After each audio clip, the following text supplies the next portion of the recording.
নির্দেশক্রমে আমার নমিনেশন উড্ডয়নের জন্য আমি সম্পূর্ণ প্রস্তুত ছিলাম, কিন্তু এই রাজনগর মৌলভীবাজারের আপামর জনসাধারণ, আবাল বৃদ্ধ বনিতা, পুরুষ মহিলা সবাই সকাল 9টার থেকে রাত্রে 8টা পর্যন্ত আমার বাড়িতে ঘেরাও করে আমাকে তালাবদ্ধ করে রেখেছিল। সামনে সামনে সামনে সামনে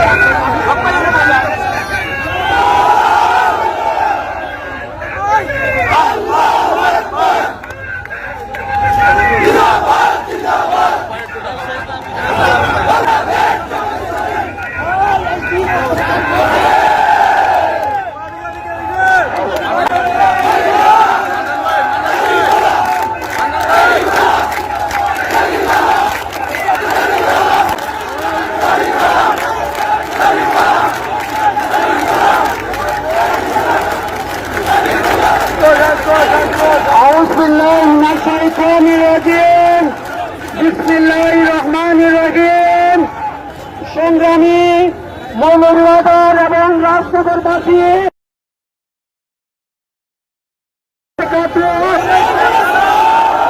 আপনারা জানেন যে গত 20 ডিসেম্বর নমিনেশন উত্তর শেষ তারিখ ছিল। আমি আমার সংগঠনের নির্দেশক্রমে আমার নমিনেশন উড্ডয়নের জন্য আমি সম্পূর্ণ প্রস্তুত ছিলাম, কিন্তু এই রাজনগর মৌলভীবাজারের আপামর জনসাধারণ, আবাল বৃদ্ধ বনিতা, পুরুষ মহিলা সবাই সকাল 9টার থেকে রাত্রে 8টা পর্যন্ত আমার বাড়িতে ঘেরাও করে আমাকে তালাবদ্ধ করে রেখেছিল। আমি আমার নমিনেশন উদ্যোগ করতে পারি নাই। সুতরাং নির্বাচন কমিশনের যে বিধান মোতাবেক আমি একজন বৈধ প্রার্থী, আমার প্রতীক রয়েছে দাঁড়িপাল্লা মার্কা। আমি কয়েকদিন অপেক্ষা করেছি যে এই মৌলভীবাজার 3 আসনে সাধারণ ভোটারদেরকে একটু শান্ত করা যায় কিনা, কিন্তু সেটা সম্ভব হয় নাই। বরং দিন দিন এই জনতার আবেগ উচ্ছ্বাস আরো বেড়েছে এবং তারা প্রতি মুহূর্ত আমাকে চাপ দিয়েছে আমি নির্বাচনী কাজে নামার জন্য। শেষ পর্যন্ত আমি যেহেতু আমার নমিনেশন প্রত্যাহার গৃহীত হয় নাই, আমার সংগঠন এই যে আমার মার্কা দাঁড়িপাল্লা মার্কা উড্ডয়নের চেষ্টা করেও ব্যর্থ হয়েছে।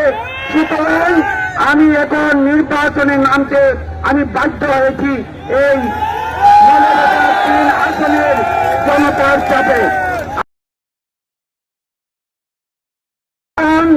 আমি আশা করি যে আপনারা আমাকে যেভাবে অন্তর দিয়ে ভালোবেসেছেন এই মৌলভীবাজার এবং রাজনগর উপজেলার মানুষ ইনশাআল্লাহ আগামী 12 ফেব্রুয়ারির নির্বাচনে আমাকে বিপুল ভোটে বিজয়ী করবে ইনশাআল্লাহ।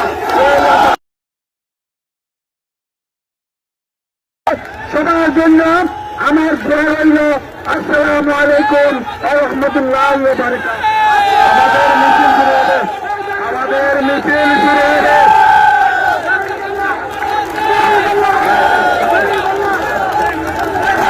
মিছিল শুরু হবে।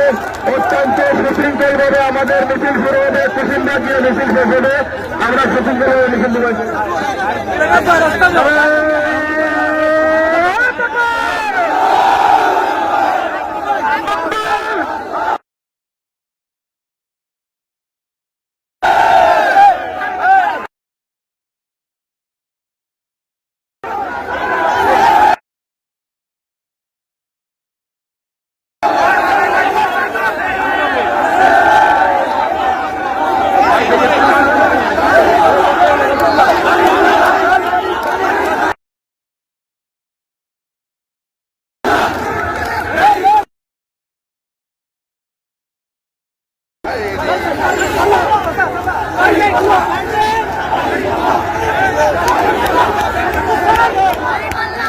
বিশ্ব